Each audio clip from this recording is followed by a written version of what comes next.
श्याम जी हैं अजमेर राजस्थान से। राधेश्याम जी नमस्कार, पूछिए क्या जानना चाहते हैं आप। शेयर है BHEL के जी 100 रुपए के रेट से लिए मैंने और करीब साल 1.5 साल से लगभग हो गया होगा। तो मेरे को क्या करना चाहिए, राय पूछना।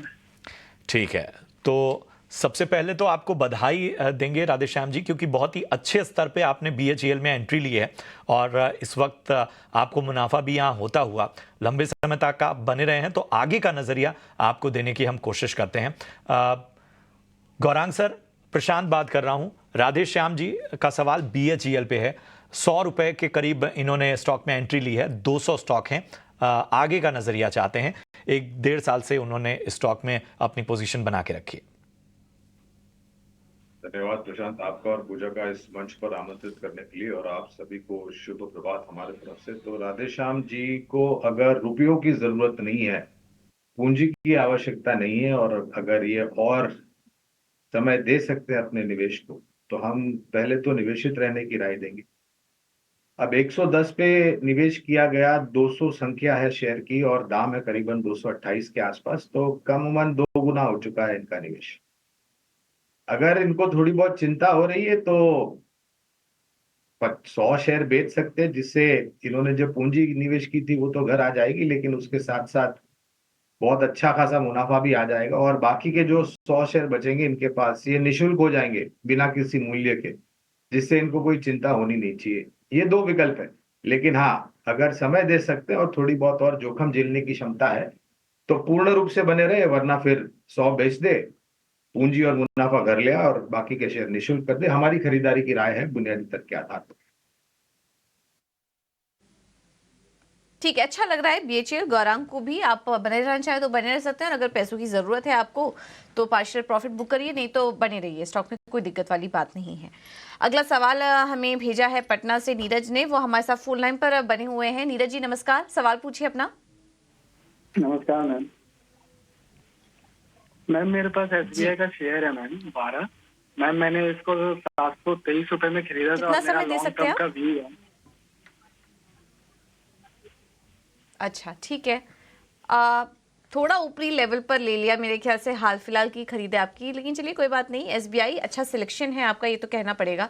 गौरांग जी आप ही सलाह दीजिए। SBI पर 723 पर इन्होंने लिया हुआ है और ज्यादा समय नहीं हुए होंगे इनको एंट्री किए हुए, लेकिन यहाँ से भी ये अभी समय दे सकते हैं, लॉन्ग टर्म निवेशक हैं, क्या करें?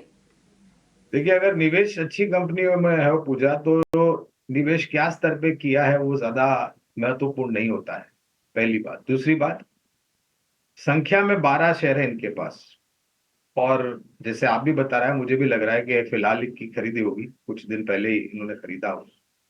अगर नजरिया लंबी अवधि का है तो निश्चिंत होकर के बने रहें जो 12 शेयर आपके पास है उसमें।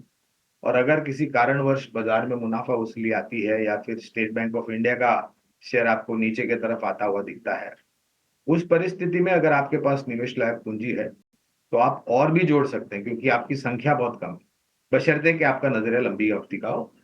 बुनियादी तर्क के आधार पर स्टेट बैंक ऑफ इंडिया पर हमारी खरीदारी की है। बेहतर नजरिया आपको गौरांग जी की तरफ से मिलता हुआ आपके स्टॉक SBI पे। अगले कॉलर को अपने साथ जोड़ते हैं। प्रदीप जी हैं हमारे साथ इस वक्त फोन लाइन पे। प्रदीप जी गुड मॉर्निंग, कहाँ से बात कर रहे हैं पहले तो ये बताइए, और उसके बाद पूछिए आप क्या जानना चाहते हैं। और गौरांग सर, प्रदीप का जो सवाल है वो आपसे अपने सवाल का जवाब चाहते हैं, तो प्रदीप जी पूछिए। गुड मॉर्निंग सर, मैं पटना से बोल रहा हूँ, पटना बिहार। जी जी जी। मेरा सवाल गौरांग सर से है कि सर मैंने रैमको सीमेंट बाई किया था 36 पीस सर, 966 के रेट पर। ठीक है, कितनी क्वांटिटी ली है आपने? 37। ठीक है, कोई नजरिया कब तक रुक सकते हैं आप? रुकने का कोई वैसा है नहीं सर, बाकी सर की ओपिनियन पर है। ठीक है ठीक है ठीक है। गौरांग सर, रैमको सीमेंट 966 के भाव पे इन्होंने लिया हुआ है, 37 शेयर हैं, क्या करना चाहिए? सर पहले तो प्रश्न पूछने के लिए आपका बहुत बहुत धन्यवाद, और आपको भी शुभ प्रभात हमारे तरफ से, और नमस्कार, सादर प्रणाम आपको। सीमेंट क्षेत्र से जुड़ी हुई एक मझौली कंपनी है ये प्रशांत, और हमारा अनुमान और आकलन ये कहता है कि चुनाव के बाद, सरकार गठन करने के बाद भारत निर्माण का कार्य जो है वो बहुत ही तीव्र गति से आगे बढ़ेगा। तो केंद्र में जो सरकार है वो तो निर्माण कार्य में खर्चा करेगी, दूसरी तरफ राज्य स्तर पर जो सरकारें बनेगी वो भी राज्य स्तर पर निर्माण कार्य के लिए खर्चा करेगी। रियल एस्टेट सेक्टर जो कि दूसरा सबसे बड़ा खपत करने वाला क्षेत्र है सीमेंट का, वहां पर भी परिस्थिति काफी बेहतर हो रही है और निजी क्षेत्र की कंपनियां विस्तार योजनाएं करेगी। अगर यह पूरा समीकरण मैं अपने सामने रखता हूं तो मुझे कोई जल्दबाजी करके निकलने की मैं राय नहीं दूंगा, उल्टा तो रामको सीमेंट पर हमारी बुनियादी तर्क के आधार पर खरीदारी की राय है, पहली बात। दूसरी बात, जैसे मैं पहले बता रहा था, स्टेट बैंक ऑफ इंडिया में निवेश जिन्होंने किया था, तो अच्छी कंपनी में निवेश किया है तो स्तर मायने नहीं रखता है। मैं इनको भी वही राय दूंगा जो मैंने पहले दर्शक मित्र को दी कि बने रहें। नीचे आया है स्टॉक अपने आपके खरीद के भाव से, तो थोड़ी बहुत संख्या, आधी संख्या में जो भी आपके पास शेयर, उसकी आधी संख्या में अगर आपके पास निवेश लायक पूंजी है तो इस स्तर पर और जोड़ दे। आपने स्वयं बताया कि आपके पास समय की कोई पाबंदी नहीं है, आप लंबे समय तक निवेशित रह सकते हैं, तो पहले तो निवेशित रहें और इस स्तर पर या गिरावट और आती है तो वहां पर और जोड़ सकते हैं आप, ताकि आपका खरीद का स्तर नीचे आ जाए। ठीक है, तो और खरीदारी भी आप कर सकते हैं, कोई चिंता वाली बात नहीं है, होल्ड करें। से बीना श्रीवास्तव जी हमारे साथ जुड़ी हैं। बीना जी नमस्कार, स्टरलाइट टेक है आपके पास, कब लिया था और जी कितना समय नमस्कार। दे सकती हैं? मैंने इसे 2018 में लिया था और हेलो ओह जी, मैंने 2018 जी। में लिया था जी। हम्म जब ये स्टॉक चल रहा था उस समय शायद आपने एंट्री ले ली है जी, और क्योंकि उसके बाद तेजी भी आई थी स्टॉक में। जी एक्चुअली ऐसे चैनल पे ही किसी ने रिकमेंड किया था तो तब मैंने ले लिया था, उसके बाद से ये गिरना शुरू हो गया। अब मैं ये जानना चाह रही हूँ कि इसको मैं मतलब सेल कर दूं, घाटा तो मुझे बहुत ज्यादा हो रहा है, मैं सेल कर दूं, किसी अच्छे आप शेयर को रिकमेंड करिए उसमें चले जाऊं, या मैं अभी वेट करूं, ये उठने वाला है इन फ्यूचर? जी बिनेश, बिल्कुल हम आपकी मदद करेंगे इसमें। 333 पे ले लिया था और अगर इतना ज़्यादा घाटा हो रहा है, थोड़ा आपको पहले इसमें अगर रिव्यू लेते तो इतना ज़्यादा नुकसान नहीं होता। खैर चलिए कोई बात नहीं, आपने हमें चुना अपना सवाल पूछने के लिए, उसके लिए बहुत बहुत धन्यवाद आपका। गौरांग जी, स्टरलाइट टेक 337 पर लिया था, बहुत पहले की खरीद है, निकल नहीं पाई ये सही समय पर स्टॉक से और अब नुकसान काफ़ी ज़्यादा हो चुका है और अभी तो कुछ आसार नज़र नहीं आ रहे हैं स्टॉक में जल्द ही रिकवरी के। लेकिन क्या सलाह देंगे आप, स्टरलाइट टेक पर निकल जाएं और अगर निकलना है तो फिर कोई और स्टॉक बताइए जिससे कि इनके नुकसान की जो भरपाई है वो थोड़ा तेजी से हो सके। जी, बीना जी ने जो निवेश किया है जब 2018 में, तो क्या उनको राय दी गई थी किस आधार पर, तकनीकी आधार पर या बुनियादी आधार पर, ये तो मेरे पास जानकारी नहीं है, ज्ञान नहीं है मेरे पास इसका। दूसरी बात, जब आपने इतने ऊंचे स्तर पर लिया तो 2018 से लेकर के आज के तारीख तक आपके पास बहुत बड़े मौके आए थे, खास करके वो महामारी के समय में जब पूरा बाजार ही ध्वस्त हो चुका था, सिर्फ हमारा नहीं पूरे विश्व भर का। तब भी एक मौका था और जोड़ने के लिए, थोड़ी हिम्मत बना करके अगर आपने जोड़ा होता तो आपका आज के तारीख में शायद जो नुकसान है वो तो पूर्ण निकल जाता, थोड़ा बहुत मुनाफा भी हो सकता था, लेकिन बहरहाल आपने ऐसा नहीं किया है। तो पहले तो आप समय दीजिए, क्योंकि 46,000 का लॉस आप अगर स्टरलाइट टेक्नो में बुक करते हैं तो उसकी भरपाई फिर से लौट करके आना आपके पास बहुत मुश्किल आता है। मैं ये राय इसलिए दे रहा हूँ पूजा, क्योंकि बुनियादी तर्क के आधार पर हमारी खरीदारी की राय है। जो स्तर पर इन्होंने खरीदा है, जो स्तर पर ये स्टॉक कामकाज कर रहा है 135 पर, मुझे लग रहा है कि अगर ये थोड़ी हिम्मत बना करके और जोड़ते हैं आधी संख्या में, यानी कि जितने शेयर है उसकी 50% अगर ये जोड़ते हैं तो इनका निवेश का स्तर काफी नीचे आ जाएगा। लक्ष्य के रूप में अगर आप हमें पूछे तो लंबी अवधि में करीबन 185 से 190 का लक्ष्य, तो हो सकता है काफी कुछ नुकसान उनको हो रहा है वो कम हो सकता है, बशर्ते कि ये एवरेज करे और लंबी अवधि के लिए निवेशित रहे।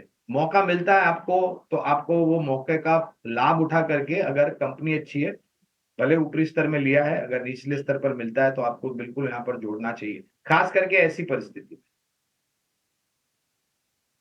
है आपके स्टॉक पर गौरांग जी की सलाह। अगले कॉलर को जोड़ते हैं, उमेश हैं राजस्थान से। Umesh, good morning. वो राजस्थान में कहाँ से बात कर रहे हैं, पहले तो ये बताइए और उसके बाद पूछिए किस स्टॉक पे आपका सवाल है। सर राजस्थान जोधपुर से बोल रहा हूँ, जोधपुर नगर निगम से 502 में। जी जी बताएं। अपने इरिडा के शेयर 852।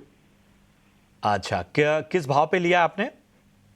169 एवरेज किया हुआ सर। अच्छा अच्छा अच्छा अच्छा, तो कोई नजरिया आपका कब तक रुक सकते हैं? 1 ईयर के लिए सर।